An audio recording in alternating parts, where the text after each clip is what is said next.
उफान है वो हिंदुत्व का उफान चमार से लेके अहिर से लेके और ब्राह्मण तक सबको हिंदू बनाने का है।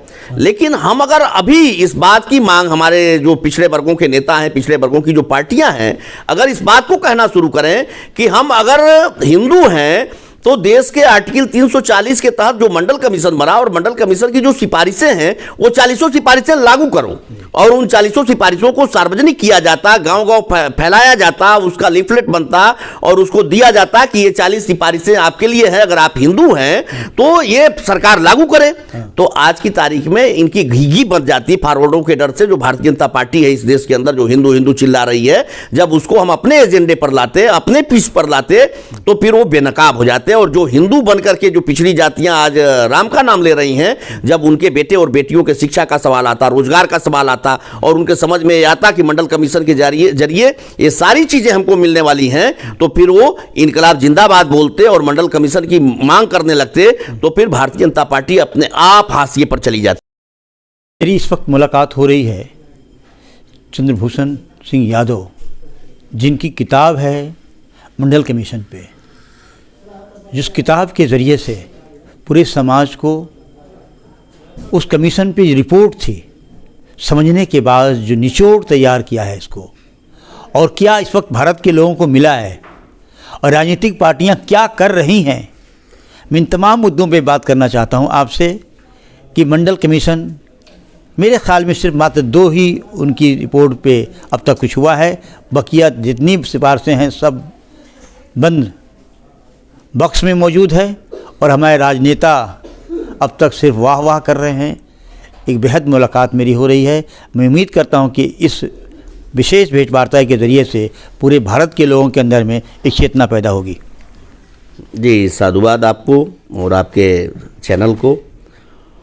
और मंडल कमीशन की रिपोर्ट, इस देश में जब भारत का संविधान लागू हुआ तो हमारे संविधान में बाबा साहब डॉक्टर भीमराव अंबेडकर ने डिबेट जो संविधान सभा में हुए और उन डिबेटों में मजबूती से अपना पक्ष रखने के बाद जो 3 आर्टिकल इस देश के वंचित तबकों के लिए उन्होंने दिया, आर्टिकल 340, 341 और 342, उसमें जो पहला आर्टिकल था 340, इसके बाद 341 एससी कम्युनिटी के लिए, 342 एसटी कम्युनिटी के लिए, लेकिन ओबीसी कम्युनिटी के लिए उन्होंने 340 आर्टिकल लिखा, जिसमें ये प्राविधान था कि सामाजिक और शैक्षणिक दृष्टि, चूंकि उसके पहले जो साइमन कमीशन आया था तो साइमन कमीशन के समय बहुत सारी चीज़ें तय हो गई। बाबा साहब अम्बेडकर ने इस देश के अस्पृश्य समाज के लिए बहुत सारी सहूलियतें और सुविधाएं लड़ करके अंग्रेजों के समय में ही ले लिया था। लेकिन चूंकि ओबीसी लोगों ने उस समय साइमन कमीशन का विरोध किया कांग्रेसियों के कहने पर कि यह साइमन कमीशन तुम लोगों को चमार बनाने के लिए आया है, इसलिए हमारे पुरखों ने उस समय साइमन कमीशन का विरोध किया, अंबेडकर साहब का साथ नहीं दिया। आज़ादी के बाद भी, इतने के बाद भी बाबा साहब अंबेडकर ने भारत के संविधान में 340 लिखा। भले ही पिछड़ों की पहचान नहीं हुई थी कि कौन लोग पिछड़े वर्ग के हैं, कौन लोग सामाजिक और शैक्षणिक दृष्टि से पिछड़े हैं, इस बात की पहचान नहीं हो सकी थी, लेकिन उन्होंने आर्टिकल 340 के जरिए भारत के संविधान में प्राविधान किया कि इनकी पहचान की जाए कि इस देश के अंदर कौन लोग पिछड़े वर्ग के लोग हैं जो सामाजिक और शैक्षिक दृष्टि से पिछड़े हैं, और उनको फिर उनकी तरक्की के लिए जो सुविधाएं दी जानी चाहिए वो विशेष अवसर के जरिए वो सारी सुविधाएं दी जाए। तो पंडित नेहरू ने बड़े दबाव के बाद, उनके इस्तीफा का एक कारण, जैसे हिंदू कोड बिल था तो हिंदू कोड बिल के साथ साथ 340 पर क्रियान्वयन न होना, ये भी एक कारण था अंबेडकर साहब का इस्तीफा देने का कानून मंत्री के पद से। तो 340 के तहत काका कालेलकर आयोग, पहला पिछड़ा वर्ग आयोग बनाया पंडित नेहरू ने। लेकिन ये एक दुर्भाग्य, हम तो भाग्य में विश्वास नहीं करते, लेकिन एक शब्द आता है दुर्भाग्य, ये इस देश के पिछड़ों के लिए दुर्भाग्य ही कहा जाएगा कि एक ब्राह्मण साहित्यकार काका कालेलकर, उन्होंने जो रिपोर्ट बनाई थी उस रिपोर्ट में 70% तक आरक्षण का प्राविधान पिछड़े वर्गों के लिए किया था विभिन्न क्षेत्रों में। और यह है कि उसमें पूरी महिला कम्युनिटी को उन्होंने रखा था, हर जात की महिलाओं को भी पिछड़ा माना था काका कालेलकर ने। तो सारी जाति की महिलाओं को और फिर जो पिछड़ी जातियां हैं उनको उन्होंने 70% तक आरक्षण का प्राविधान किया। लेकिन पंडित नेहरू ने जब देखा तो शिवदयाल चौरसिया जी भी पहले पिछड़ा वर्ग आयोग के सदस्य थे, तो शिवदयाल चौरसिया को लेकर काका कालेलकर नेहरू के पास गए थे। तो शिवदयाल चौरसिया जी की बहन के लड़के थे, एक वकील हैं लखनऊ में, वो हमारी मुलाकात हुई। उन्होंने कहा कि हमारे नाना कहते थे, शिवदयाल चौरसिया जी कहते थे, वकील साहब ने बताया कि काका कालेलकर के साथ जब वो गए और नेहरू ने काका कालेलकर रिपोर्ट को अपने मेज पर रखा उनके सामने और कहा कि कालेलकर तुमने क्या लिखा है इस रिपोर्ट के अंदर, ये पढ़ा है? तो कहा हमने पढ़कर ही तो लिखा है। तो कहा इसका क्या दुष्परिणाम होगा इस देश के फॉरवर्ड तबके पर, ब्राह्मण समाज पर, इसका कभी तुमने आकलन किया? तो काका कालेलकर ने कहा कि हम ब्राह्मण की हैसियत से हमने ये रिपोर्ट नहीं तैयार किया।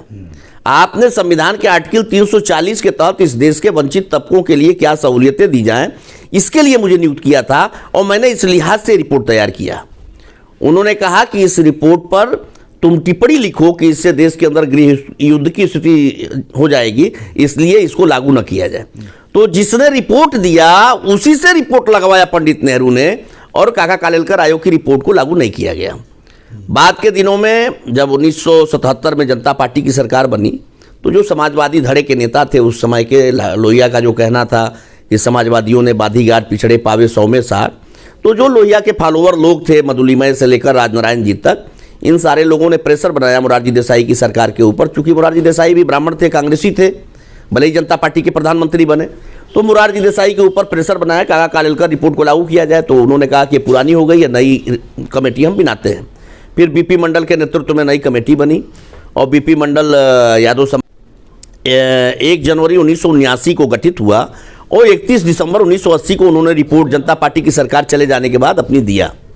और उस मंडल कमीशन में उन्होंने 40 रिपोर्टें, अपनी 40 सिफारिशें दी कि क्या क्या इस देश के वंचित पिछड़े जाति वर्गों को दिया जाए। और जो इसके प्रत्येक जिले में बीपी मंडल गए और प्रत्येक जिले में जाकर उन्होंने इस बात का सर्वे किया कि किस जाति का, जो SC ST छोड़ करके, किस जाति का व्यक्ति किस जिले में, उसका जो समुदाय है वो 5% से कम शिक्षित है और 5% से कम उसके पास सरकारी नौकरी है उसकी आबादी के हिसाब से। और ये सर्वे करने के बाद अब उसमें गोस्वामी ब्राह्मण भी, जो गिरी जिसको कहते हैं, गोस्वामी कहते हैं, वो गोस्वामी ब्राह्मण भी पिछड़ी जात में आता है। उसको भी उन्होंने पाया कि ये जो है 5% से कम इसमें शिक्षा है और 5% से कम सरकारी नौकरियां हैं इसके घरों में। तो इस तरीके से उन्होंने जो सूची तैयार किया, उस सूची के हिसाब से उन्होंने 40 सहूलियतें भारत की सरकार दे और उन 40 सिफारिशों में आज की तारीख तक केवल 2 सिफारिशें लागू हुई। एक सिफारिश बीपी सिंह जी ने लागू किया, सरकारी नौकरियों में 27% आरक्षण, और दूसरी सिफारिश अर्जुन सिंह ने मानव संसाधन विकास मंत्री की हैसियत से लागू किया कि उच्च शिक्षण संस्थाओं में 27% आरक्षण। तो 2 सिफारिशें लागू की गई।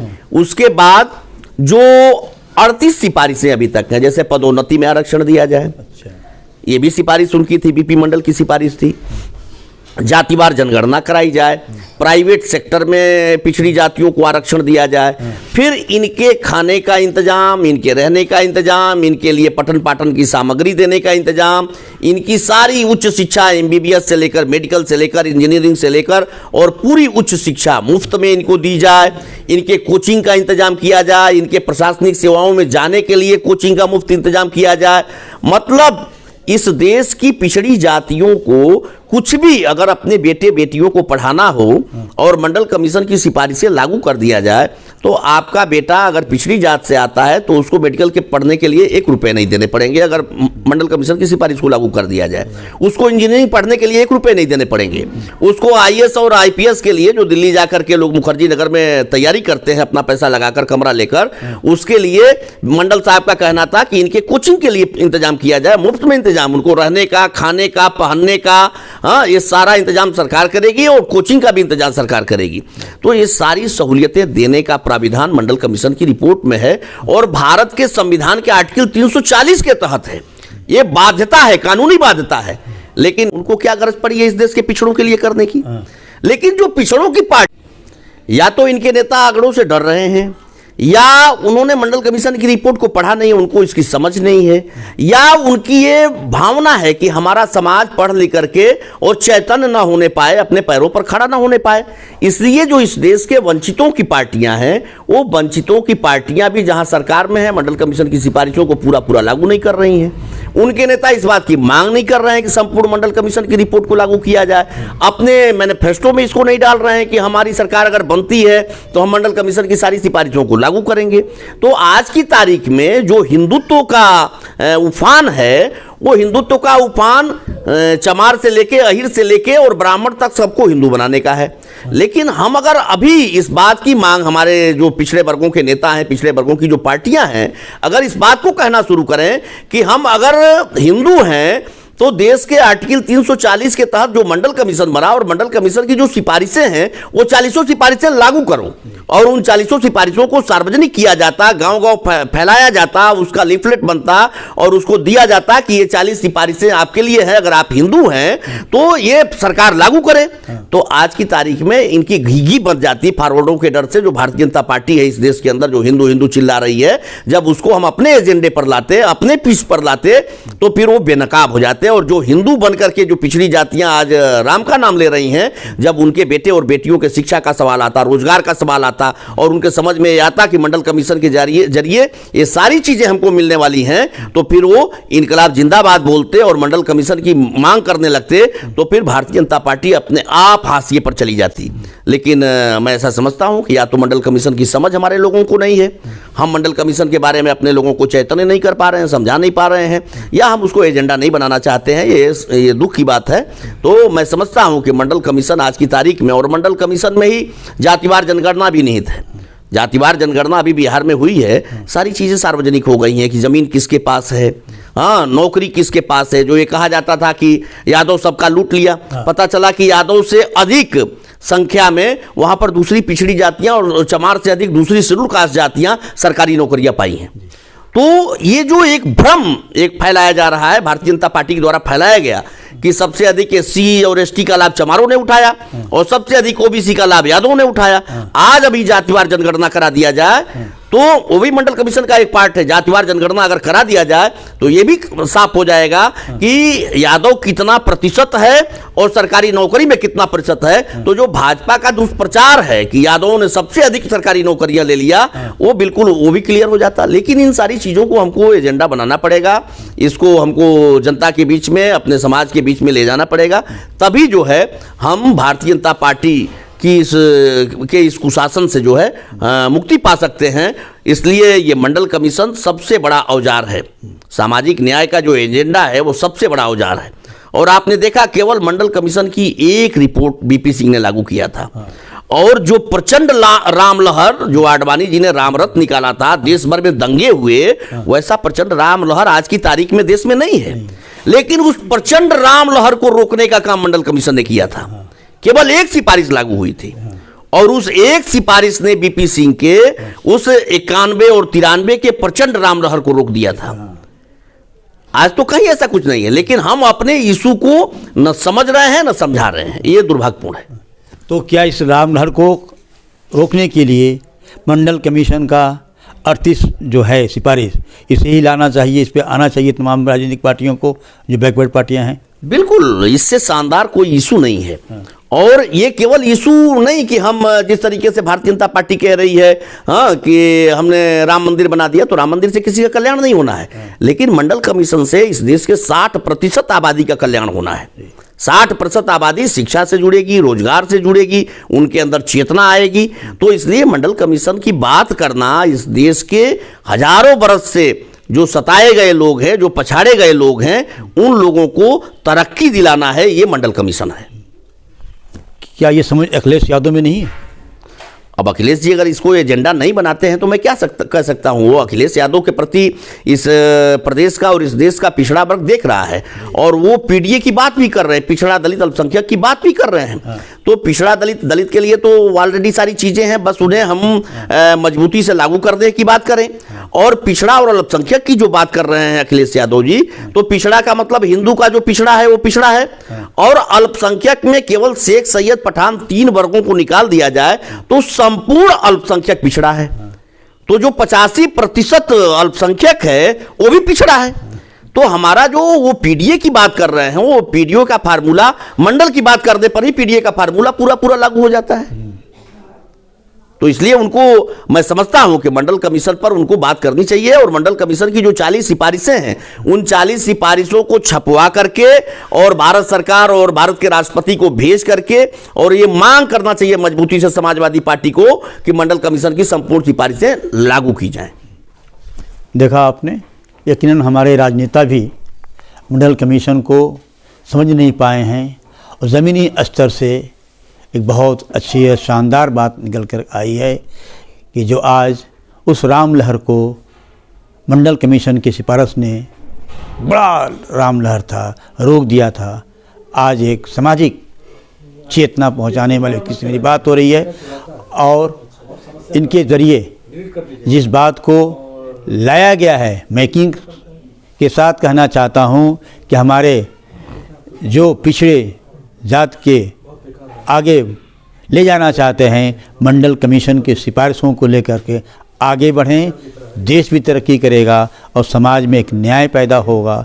इस 22 न्यूज़ के लिए हमसे बात करने के लिए बहुत बहुत आपका धन्यवाद। बहुत बहुत धन्यवाद।